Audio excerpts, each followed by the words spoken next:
Hello, everyone, and thank you for joining us. My name is Amanda Kramer, and I'm the Alumni Engagement Program Manager at the University of Colorado Boulder's Leeds School of Business.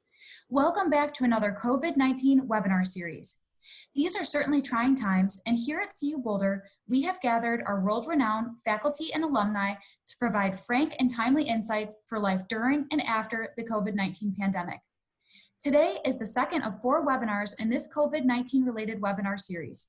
To view upcoming webinars, please visit our website at colorado.edu/business/alumni.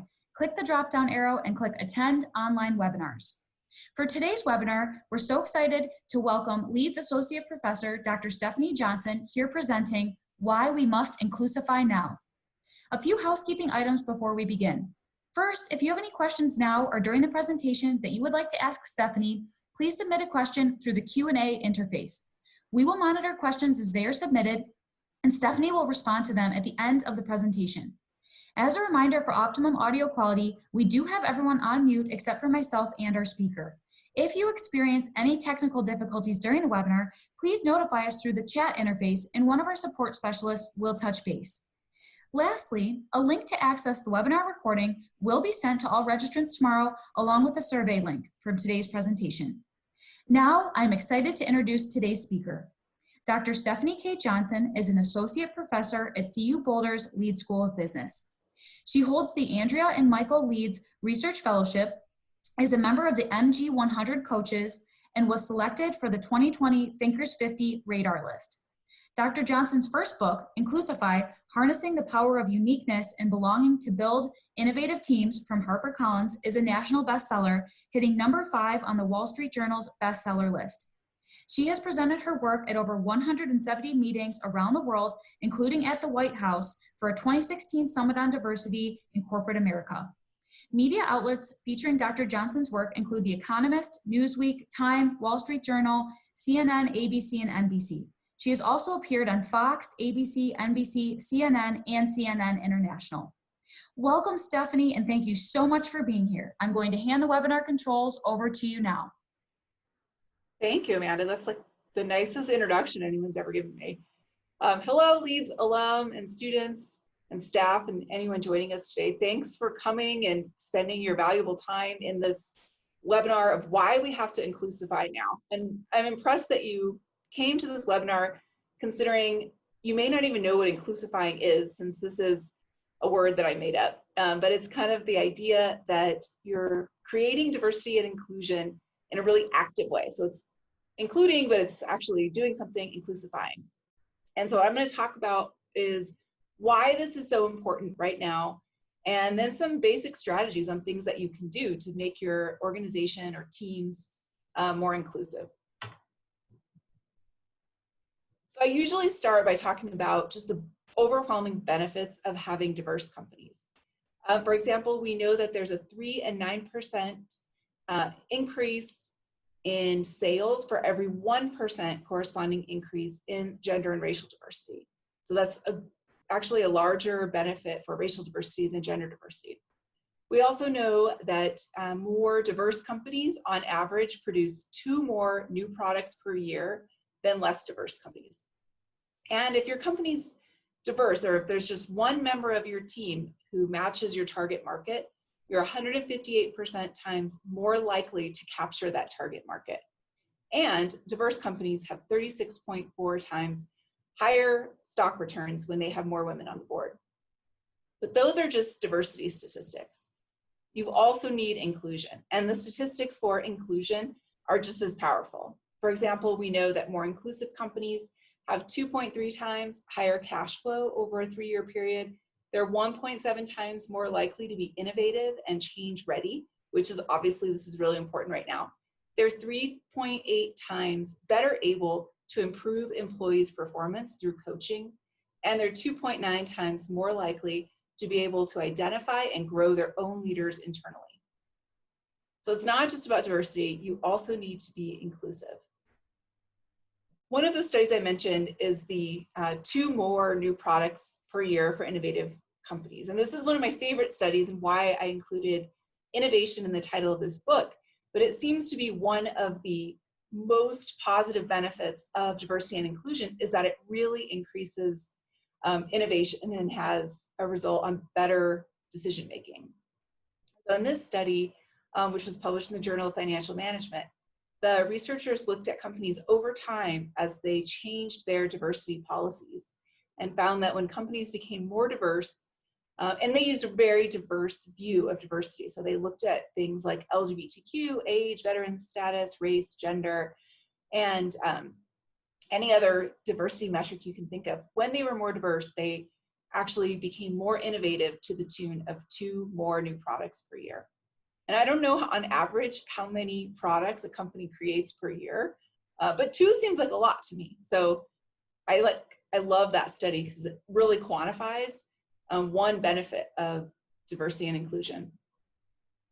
And why are we talking about this now? Well, to be fair, I've been talking about this forever, and I think only now has it become a much more common conversation for businesses. And I think for a couple of reasons. One, you might have heard of the global pandemic, COVID-19, which, at the very beginning even had very strong disproportionate impacts on women and people of color. And I think parents, I'm a parent, so I feel like parents had a disproportionate impact. Older workers, this is a huge negative impact for persons who are at risk of contracting COVID-19. And I think that really started the conversation in organizations, or refueled the conversation about making sure that you're taking care of all of your employees and keeping them engaged. And then with Black Lives Matter and the people focusing on racial justice, I think this has just become one of, or if not the most important topic that organizations are facing. We also, I think, haven't really paid enough attention amidst COVID to mental health, which we can consider a diversity issue. But with everyone working remotely, or many people working remotely, there's huge mental health implications of anxiety, this is a very stressful time, and depression, because some of the ways that we recharge and get support have been taken away. So I think that's another diversity issue. And then even things like just being here today, the fact that you can log on and watch a webinar on your lunch break means that you have access to reliable internet. And that's a huge benefit for people who don't have that luxury. It's a lot more difficult to start working remotely. So there's all of those reasons. And then some really interesting ways that having disease threat, which I'll tell you what that is, changes the way we view the world. So disease threat is this potentially unconscious realization that we are at risk of contracting a disease. So you can do this, you can make people feel disease threat by creating a really dirty environment and then putting them in an experiment. This seems very mean, but it makes people feel like they're threatened of getting sick. Or you can tell them there's very high flu rates this year, and so then they feel more at risk of contracting the flu virus. And I think right now we're all in this massive experiment on disease threat, in that everyone feels kind of scared about catching a disease. And why I'm talking about this is we know that when disease threat is high from past research, like the studies I just described, it actually causes people to be more biased against those that don't look like them. And the idea behind this is, if you are in a time where there's high pressure for disease, you don't want to interact with people who aren't in your group because they're more likely to give you a disease. And you're also less likely to want to kind of try new things. And so the studies have shown disease threat manipulated in the lab causes more discrimination against different races, but also other things like older people who might be moving more slowly, persons with disabilities, people who are overweight. There's a very broad array of individuals who are biased against when disease threat is high. The other thing that it does is increases conformity. So if you think about, again, disease pressure, where you might catch something and someone says, hey, why don't you try the red berry? You probably don't want to be the first one to try it, right? And so what we actually see is when disease threat is high, people are a lot more likely to conform. And one of my favorite studies on this was done on college students, where they manipulated whether disease threat was high or low. And then they asked them about changing grading policies at the university. And when disease threat was high, the students were much more likely to agree with whatever opinion was given to them. And we know students care a lot about these issues, but they're more likely to conform just because of disease threat. And that's particularly problematic because, as I've experienced, and probably all of you have, this is the time when we need innovation the most. We're all trying to rethink how we do business, how we get by in our day-to-day lives in the workplace. And so we need not conformity, we need innovation and different ideas. But instead of being particularly innovative, what happens when you're experiencing this pressure from disease threat is that all of your attentional resources, ideas, and creativity are being taxed by thinking about the disease. And so you don't actually have those resources to put toward creating more innovative ideas. And it reminded me of this study that was done in the 1950s on conformity. It was a study by Solomon Asch where he sat individuals in an experiment in a lab and asked them a simple question: which line, A, B, or C, is the same length as line X?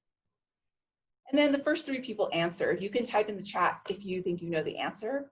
Is it A, B, or C? But imagine the first individual in the chat or in the room typed C. You might think, maybe, I don't know if any of you typed C, but I would think that person's wrong. And then the second person typed C. You might start to wonder what the question was, or like, why do you have a different view? And what the participants didn't know in this experiment was that the first three people in the room were all Confederates. So they were in on the experiment and they were instructed to answer C. And what Asch found in the 1950s is that people would knowingly give the wrong answer just to conform to the people in front of them quite a bit. And why I'm talking about this now is some researchers redid this study in 2019 and found a couple of things. One, not very surprising, conformity is way down in 2019 compared to the 1950s. But the second thing that they did, which is kind of cool, is they mixed up the races. So there would be either a very homogenous racial group in front of them or a diverse racial group. And in addition to conformity being down, it was particularly low when we were in a diverse group. And so if you're thinking about trying to actually increase innovation and difference of thought and improve decision-making in a time where our attentional resources are very narrow, having diversity can actually be the answer to that problem. But like I said, it's not just about diversity. You also need inclusion in order to get those effects. So I'll ask you to think back on your life about when you have felt included. When you've worked in a team that you felt extremely valued, that people wanted your opinion, they utilized your opinion, you felt like you belonged as an essential member of the team, and maybe when you didn't feel that way. And I think we've all probably been on both ends of the spectrum. I have yet to meet anyone who said, no, I actually have always been included in every situation. We all have those experiences, and they're usually pretty negative experiences when we don't feel included. The way that I talk about inclusion is not just being accepted, which is kind of like fitting in, but it's also being accepted for who you are, and that's the standing out part. So if I asked you, would you rather stand out or fit in? It's a really difficult question to answer because the answer is yes, I would like to do both. I want people to know the unique value that I bring, and I want to be accepted and belong. And so I call this uniqueness and belonging, and I'm going to use this to talk about ways to make people feel more included, because it's not just about letting them at the table or hiring people who are different. It's actually making them feel like they belong while still being their unique, authentic self. But most of the time in organizations, what I found in my research for Inclusify is that some companies were really good at getting everyone to fit in or assimilate, and they had a lot of belonging. And some companies were really good at allowing people to stand out or be different. They had a lot of uniqueness, but they kind of lacked belonging. So it becomes very often an either or situation, because as it probably is pretty apparent, these things have an inherent tension. It's easy to make everyone feel like they fit in if they're all the same. But it's more difficult to do that if you actually want people to bring their difference to the conversation. And the result of this ends up being like a very classic 2x2 psychology kind of matrix of uniqueness and belonging. And so I will go through some of the emotions people experience when they don't get both uniqueness and belonging. So if you feel like you have neither uniqueness or belonging, the people in my research really conveyed that as feeling invisible. They didn't feel like people knew who they were, and they didn't feel like they were accepted as part of the team. And most of the time when we talk about invisibility in the workplace, we're talking about like shift workers who maybe they're working overnight, so they are actually like not visible to other people. Sometimes cleaning staff where they're trying to stay out of your way, so they're trying to actually be invisible. But the problem is there's huge psychological consequences for feeling invisible in the workplace. And even more problematic is that many women, and women of color in particular, and people of color, report feeling invisible even though they're not a shift worker or the cleaning staff. And in fact, many professors and lawyers and other groups that have been studied, women of color report being mistaken for cleaning staff. And so you can imagine the impact on people's emotional experience. Now, if you feel like you fit in, you're accepted, but only because you're faking it, because you're assimilating or covering in some way, you still don't really feel inclusion. You might feel a little bit incomplete because you're not being yourself. And it's quite possible you would be accepted as yourself, but you'll never know unless you feel like the freedom to bring that person to work. On the other end, if you feel unaccepted, but you just do you, it doesn't matter. Everyone's like, oh my gosh, there goes Stefanie again talking about gender equality. Then you feel insular. So you feel very alone, that you're not one of the group, you are the one random person who's like different from everyone else. And this often manifests when we put women and people of color and women of color into diversity roles, like pigeonhole them as the diversity person, even though that's not a role that they've chosen.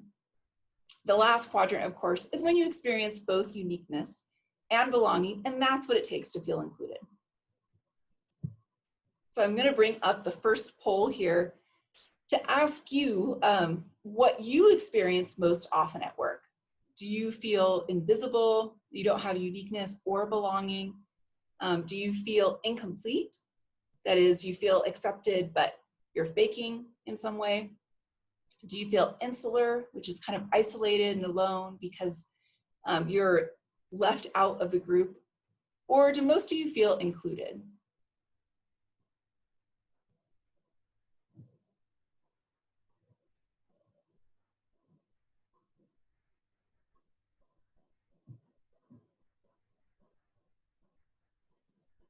All right, so you can see the results here. A little over half of you guys report feeling included at work, and I think that's fantastic. Some 5% of people feel invisible, 21% reported feeling incomplete, and another 12% feel insular. Let me ask you a harder question. So knowing how you feel at work, what best describes how your team members feel? Again, I'll see if I can launch the poll here. Do your coworkers feel invisible, incomplete, insular, or included?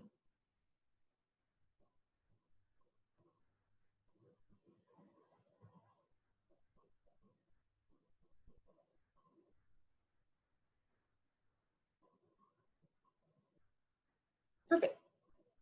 So a lot of inclusion, that's fantastic.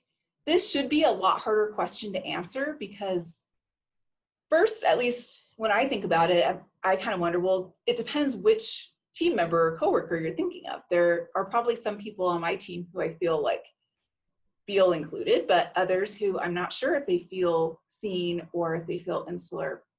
And And there's a lot more people in this round reported feeling incomplete, a little less on inclusion.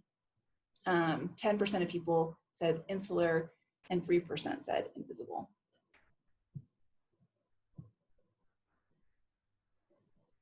The other thing that focusing on uniqueness and belonging does is dispel some of the ways that we go wrong when it comes to diversity and inclusion. And so I'll talk about these. And they kind of map on to that uniqueness and belonging chart. The first thing in the bottom left-hand corner is focusing solely on meritocracy. And so this is, I'm going to say this is not a good thing, but only because the way we focus on meritocracy is usually not very meritocratic. And I'll tell you a couple of reasons why. First, I think it's really tough to judge what merit is. Is it someone's, what university they went to, what, as Leeds grads, of course, you should say yes, right? What their first job was, what their experience is, because all of those things might have different biases baked into them. And if you don't define those criteria up front, then we all really tend to do the same thing, which is choose the candidate who we like and then backfill all the reasons why that is. And I'll give you an example of a study that was done on this, where they asked participants, who would you rather hire, a book-smart male police officer or a street-smart female police officer? And people gave their answers, and most people would rather hire a book-smart male police officer. And the reason why is police officers have to do a surprising amount of paperwork, and at the end of the day, intelligence just matters, and people gave all sorts of good reasons. And then in the other condition, they switched the woman who was a book-smart female police officer or a street-smart male police officer. And yet again, people wanted to hire the male police officer, even though this time he was street-smart. And what's more is they were able to give just as coherent of an explanation why. Because you have to be street-smart so you can make it through the day on the job, and at the, like, you don't need to be book-smart to be a police officer, right? And I mean, I guess from my read on the study and from my experience in this domain, the people really mean that. They're not trying to be biased and then give a pretend answer. They really believe that that is their reasoning. And I think we all do this. So we're kind of bad at meritocracy. The other reason is that another study showed that when you tell people to make a decision, a hiring decision or a promotion decision or whatever, based on meritocracy, that people actually give a preference for white men. And I think that is fascinating, because I feel like we've set up this dichotomy in our minds of, are we an organization that cares about meritocracy, the best person for the job, or do we care about diversity? And if it's not diversity, it means that you want to hire a white man, which means you end up with less diversity. I think it's pretty fascinating. So not to say that merit in and of itself is bad, but we're just bad at doing it. Another myth to dispel is the idea that a good manager is colorblind or gender blind. And I actually, in my research for the book, heard this a lot. Really well-intentioned leaders and managers who thought they were doing a great job on diversity and inclusion because they thought they were colorblind or gender blind. And a couple of problems with this is, one, they're not, because none of us are. And two, if you really want to say, I am totally colorblind, I don't see your race or gender, I'm a Mexican female. So if you said, I don't see you as a Mexican female, what do you see me as? A man, a white man? And if so, like, are you not denying that individual their uniqueness? You're taking some of their difference away, some of their identity that might be quite important to them, and saying, you don't care about it, which to a lot of people translates to, well, then you don't care about me. And so we're going to say, no more colorblind and gender blind. That doesn't work. And then the last one was kind of, for me, a surprise in my research, was that some leaders really approach diversity and inclusion as being, I call him the white knight, the savior who would sweep in and help women or people of color because they were weak or vulnerable and they wanted to save them. And that really didn't work either, although it was equally well-intentioned as the other categories, maybe even more well-intentioned. it ended up actually undermining those that the leader was trying to save. So for example, one study showed that very benevolent sexist men, those who like really saw women as sugar and spice and everything nice, were likely to give them less challenging work assignments because they're protecting them, right? It's like, I'm trying to save you, but the fact that they got less challenging work assignments actually inhibited their career progression. So they ended up undermining the very group they were trying to save. As I mentioned the white knight, there actually is these 5 different categories you can fall into. The white knight, the meritocracy manager, a culture crusader, or an optimist, which is probably the one that I found the most common in my research. And if you're curious which of these you might be most similar to, there's actually a survey you can take on inclusifyer.com. And it's like maybe 20 questions, and it'll tell you what you might have the greatest tendency toward. Like you might be an inclusifier with a little team player mixed in, and it'll give you tailored advice based on your typology. Okay, so the bad news is really that we have just all been through this incredible trauma, and we've had to rework the way we do everything in organizations. But the good news is that we have an opportunity to rework everything that we do in organizations. And for, I'd say, the previous 5 years of working with companies on diversity and inclusion, the biggest hurdle was the status quo bias. That's not how we do things. We should change the way you do hiring, but that's how we've always done it. We can't change it. And that's all gone, right? Because if your company's anything like our organization, you're probably having to do hiring on Zoom because you can't bring people in. And you probably have people working from home who you never thought could work from home because they have sensitive data or something like that. And so since we're redoing it anyway, we actually have an opportunity to rebuild it in a better, more effective, more equitable, and innovative way. So what are some ways we can do that? There's going to be 8 of them, and I'll stop halfway through to ask you which of these you find the most useful. The first 4 are tactics or skills for really helping people experience and step into their uniqueness, supporting people to be their unique selves and bring their whole selves to work. So the first one is support. And it's just like we're doing here today. It's having the courage to talk about race and gender and your commitment to diversity and inclusion with your team. It's asking people how they feel. And then actually listening without judgment, which is displaying empathy. Having one-on-one chats with people to understand maybe their different circumstances amidst COVID. Like,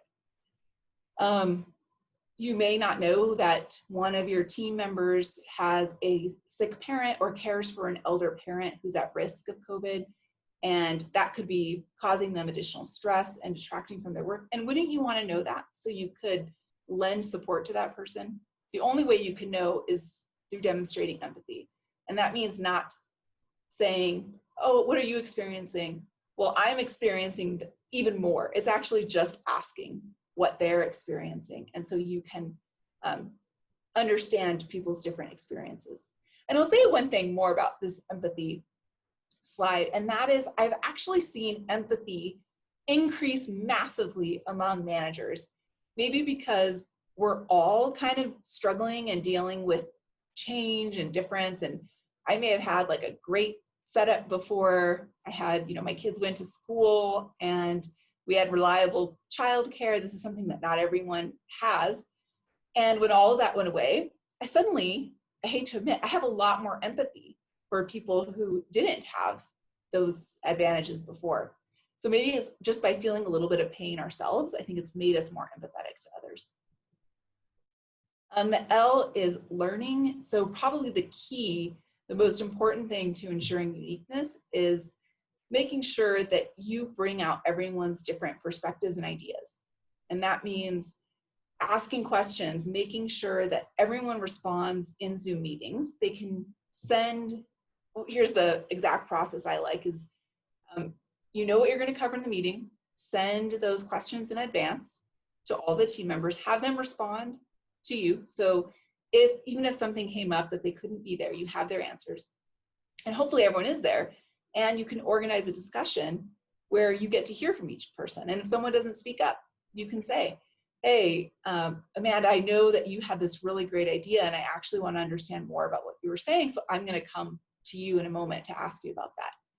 And just doing that, like, simple change makes everyone feel like they're a more valued member of the team. And even better is you get those different ideas out on the table, which can help you make better decisions and be more innovative. I like to imagine it as someone in my call has the answer to all my problems, but this is like a mystery game, and I don't know who it is, and it's probably not who I expect. And so your goal as the person leading the meeting is to figure it out. And it requires that you're really believing that everyone in your team might have this secret information. Or most of the time, I think when we're in meetings, we're just trying to get people to quickly agree and not actually share information, which is a lot faster, but means you get a lot worse decisions. And the F is being fair. And that seems like a basic, but this is something we're also not terribly good at. It is, how do you distribute tasks and responsibilities and opportunities? And what I found is managers are often pretty good at distributing opportunities. Not always, but like pretty good. But they're a lot less focused on how they distribute the bad tasks, the office housework that has to get done. No one is rewarded for it, but everyone needs it.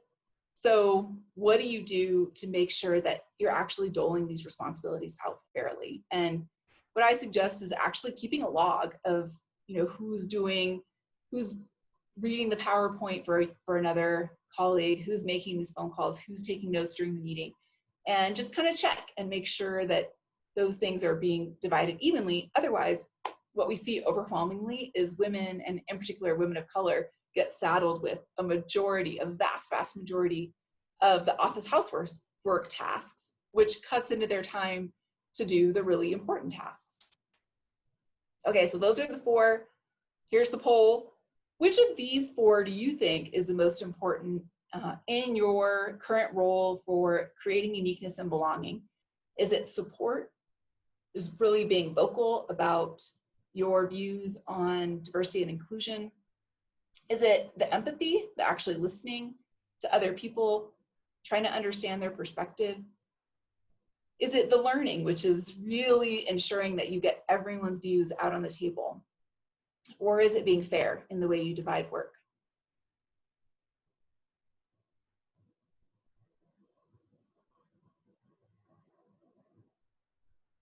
Okay, that's like a pretty even split, but most people, 42% said empathy is the most important. And I think right now, a lot of us are really feeling that way, followed by 28% said learning, 17% said support, and 11% said being fair.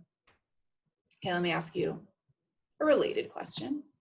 Which of these can you really start improving for yourself tomorrow? So if you're already just doing a great job on support, maybe you don't need to focus on increasing support, but what's the area that you want to start investing in?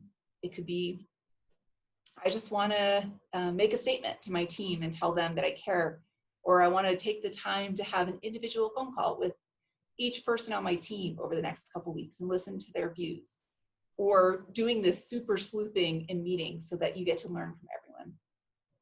Or the last one, improving the way that you divide tasks.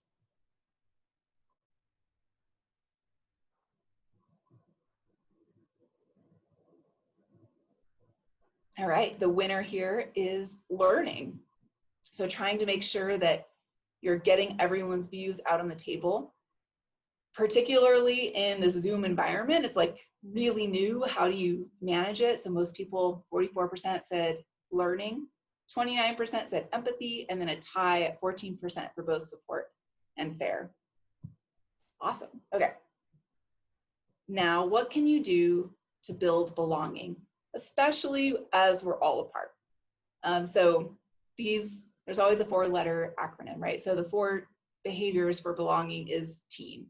The T is being more transparent. This is like a super scary time. I think it is for all of us. We don't know what's going to happen. In the university setting, we're like, are the students going to come back? In workplaces, when are we going to have to go back? What's going to happen? Layoffs.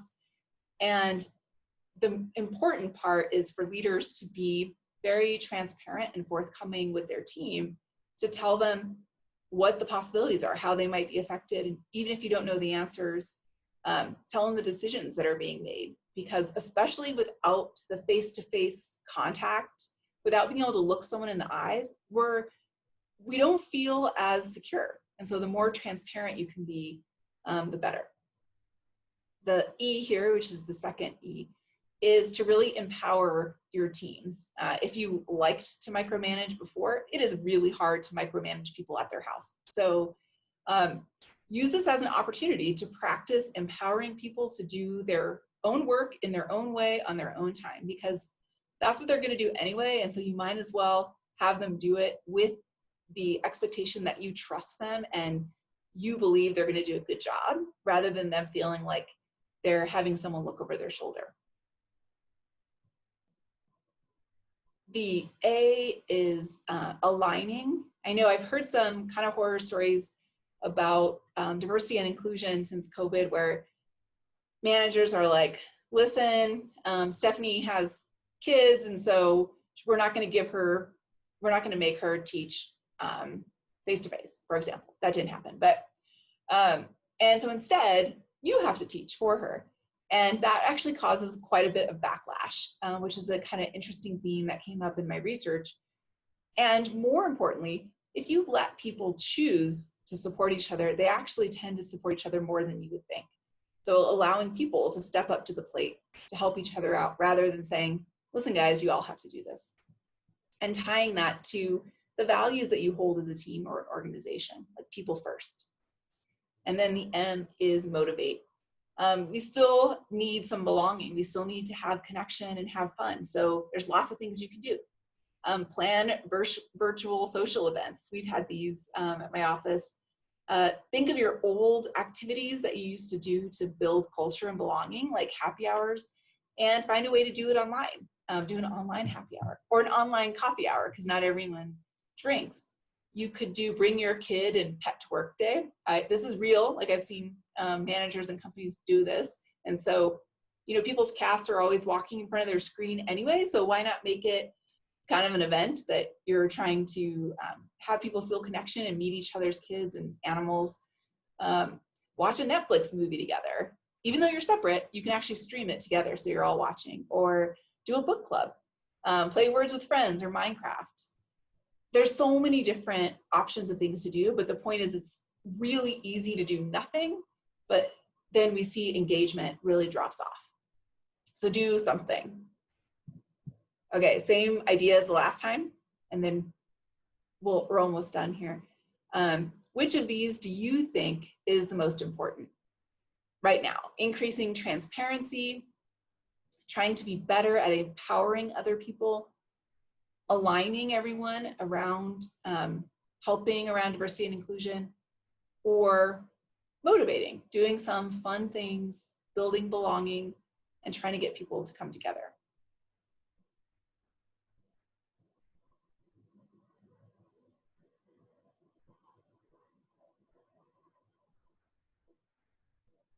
All right, number one at 36% is empowering, followed by being more transparent at 34%, 22% said more motivation, and 14% said aligning. And then now, what's the one thing that you can start tomorrow?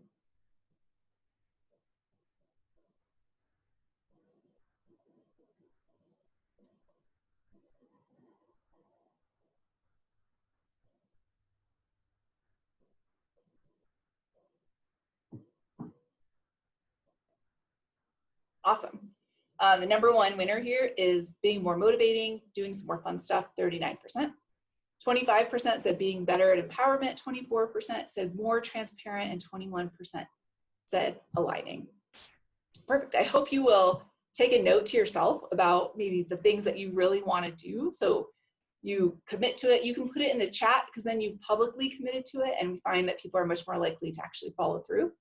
But I really hope you do some of these tips. I'm going to have an opportunity here to answer questions and comments, and I saw the chat box blowing up as I was talking, so getting to some of your questions, I can't wait to read them. But if you want more information, there's a few resources I want to share. You can download a game to help you build empathy from my website.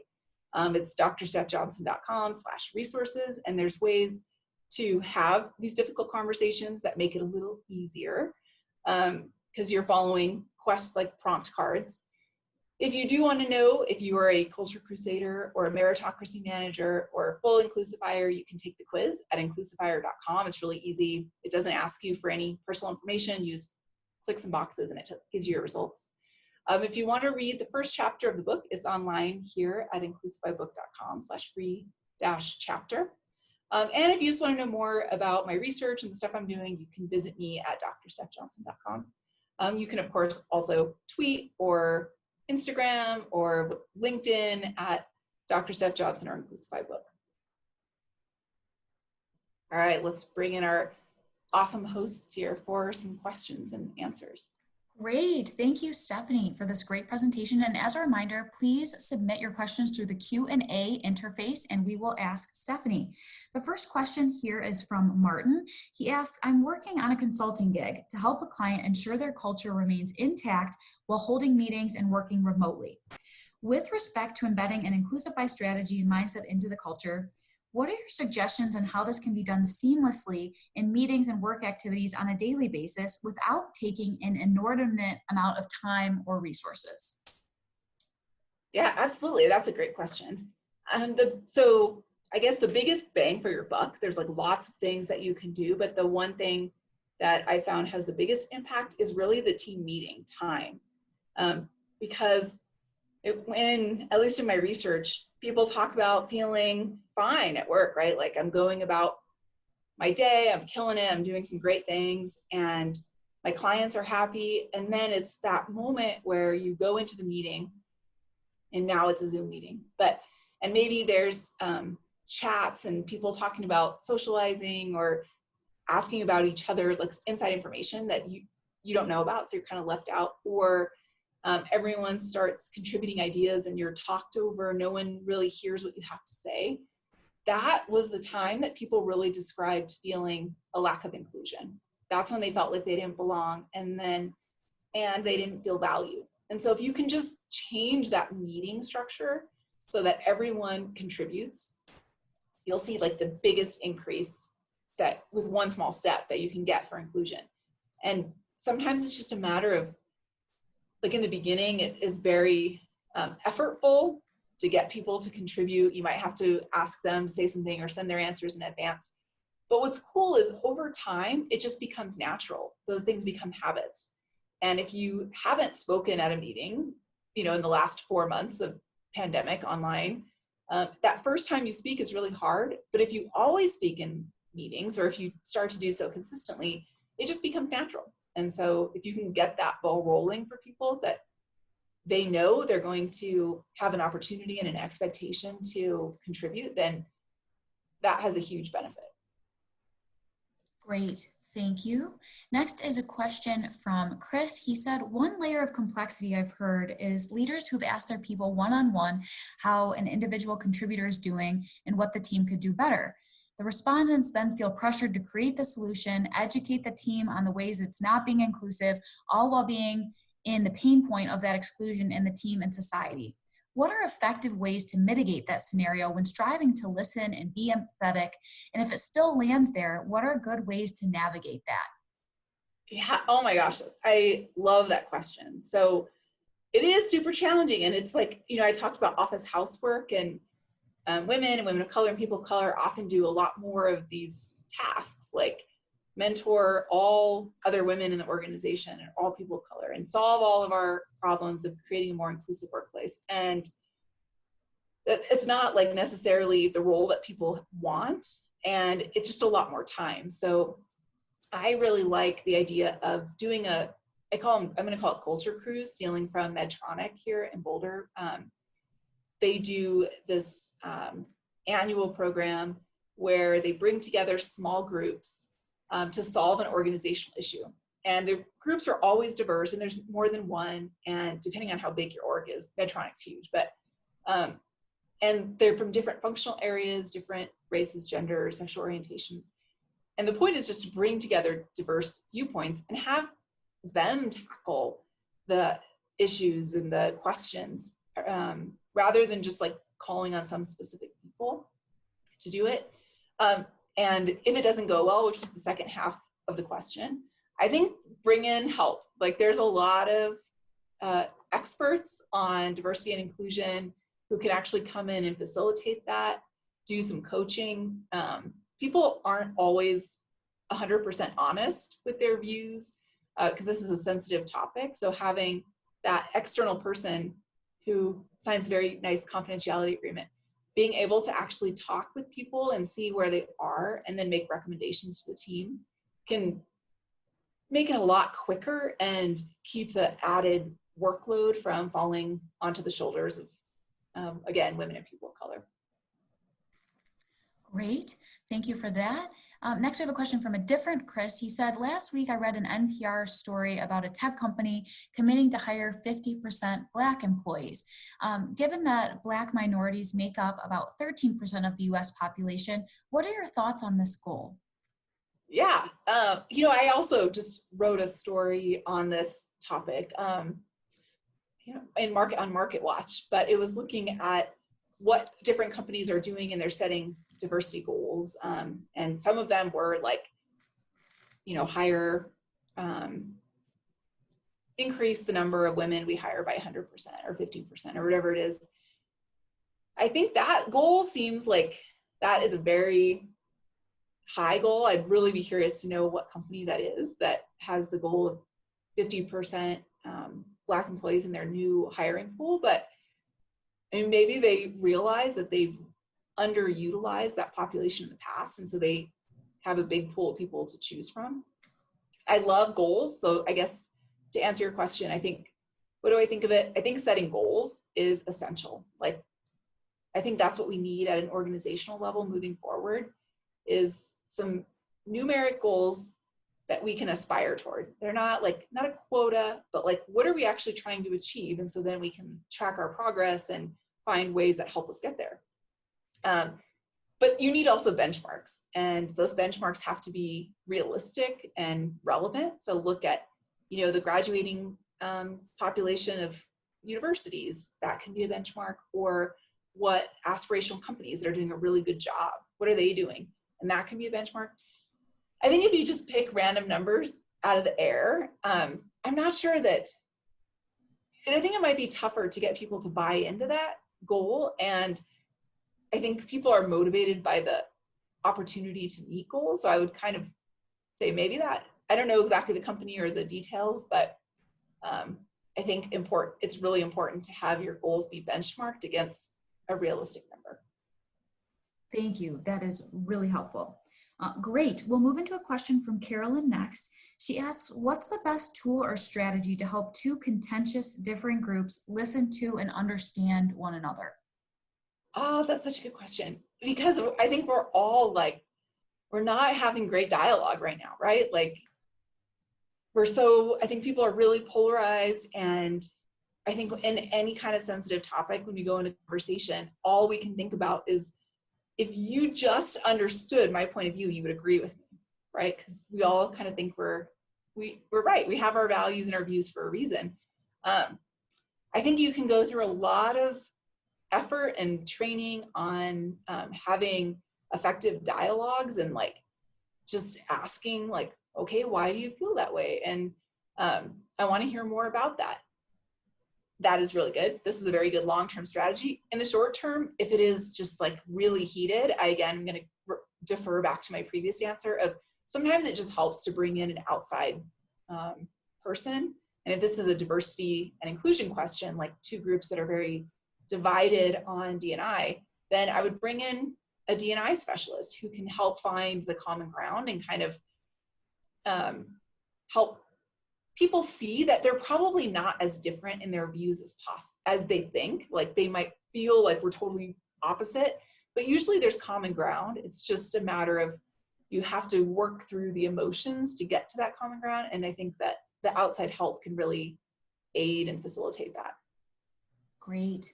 Thank you. We are going to move into our final 3 questions. So if you have a question, please feel free to submit. We already have a few that have come in. The next question here is from Victor. He asks, I've noticed that in some high-achieving cultures, one important challenge to inclusivity is incivility, which disguises itself in the form of microaggressions. Oftentimes, these microaggressions are fueled by bias. How can organizational leaders address this?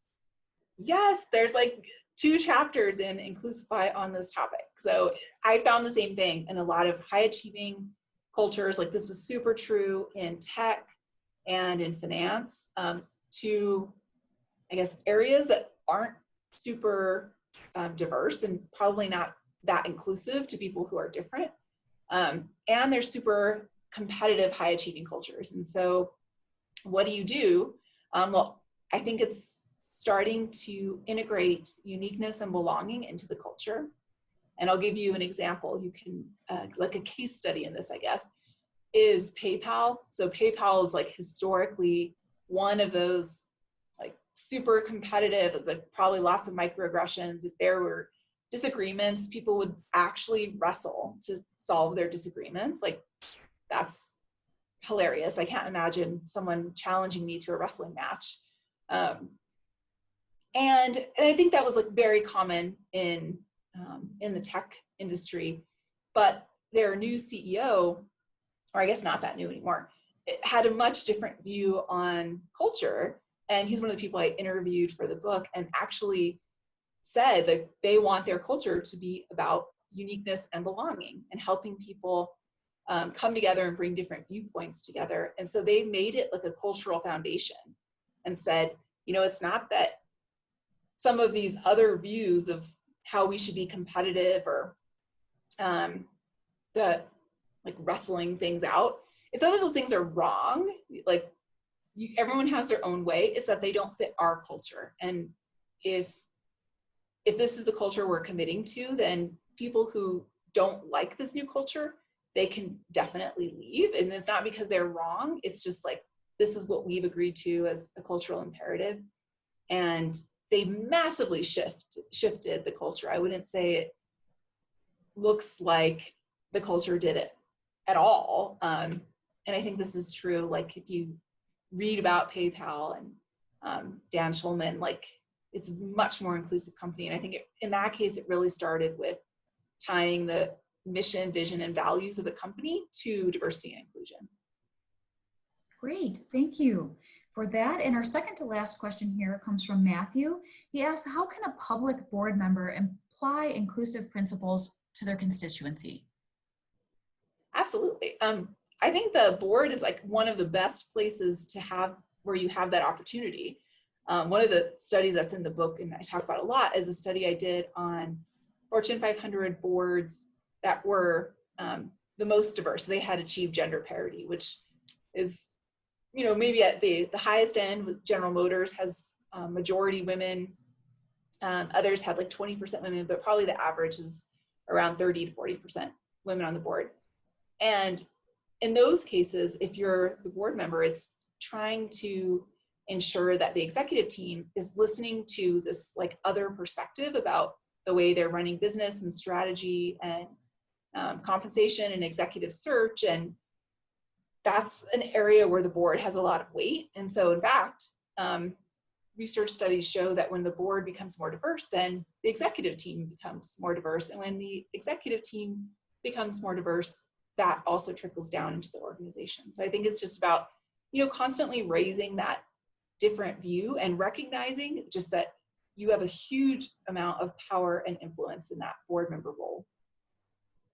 Great, thank you. And then our final question is from an anonymous attendee, and you may have addressed some of this when you addressed Chris's question about benchmarking, but this anonymous attendee asked, I've seen some references to DEI, diversity, equity, and inclusion, and then some to just diversity and inclusion. Could you talk about your thoughts on the differences and which one you might prefer? Oh yeah. So I think there's many different acronyms. I think my kind of like favorite is JEDI, which is justice, equity, diversity, and inclusion, because that is going even beyond equity, which I think equity is important, and it is essentially not just giving everyone the same thing. I know, and I'm sure anonymous question writer knows this, but it's giving people what they need to be successful. If your goal as a leader is to have a successful team, you're going to treat people in a way that helps them be successful. What that means is treat everyone equal is like give everyone access to the mentoring program. And equity perspective is, yes, everyone should have access to a mentoring program, but we also know that people are a lot more likely to mentor individuals who look very similar to themselves. And so if you look at leadership in companies, you can imagine that you're going to get less mentoring for women and people of color, which we know this to be true. And so equity might be having an additional mentoring program or sponsorship program for women and people of color. And I think that's great. I mean, I think that's kind of what we need to actually change the numbers and change the culture, is more of an equity lens than just like treat everyone the same and like let's reduce bias. Like I think there's more, much more than that. So I'll say my favorite is JEDI, just because I think it's it's very memorable and catchy, and it adds also like a justice lens, which I think is cool. Great. Well, thank you so much to everyone for joining us for today's presentation. And thank you again to Stefanie for this great information. We also want to share with all attendees that if you're interested in learning more, we are launching a Leeds book club, and we are utilizing Stefanie's book, Inclusify, as our first book, and Stefanie will be involved in that book club. So we really hope that you will join us, and please stay tuned for more information to come in August. As a reminder, all webinar attendees will receive an email tomorrow with a link to the recording of this presentation. To view upcoming webinars as well as previous recordings, please visit our website at colorado.edu/business/alumni. We hope that you will join us for our next webinar, which is this Wednesday, as President and CEO of TEGNA and CU Boulder alumnus, Dave Logie, presents on the business of journalism, keeping communities and employees informed and safe during times of crisis. In the meantime, have a great rest of your day and go Buffs.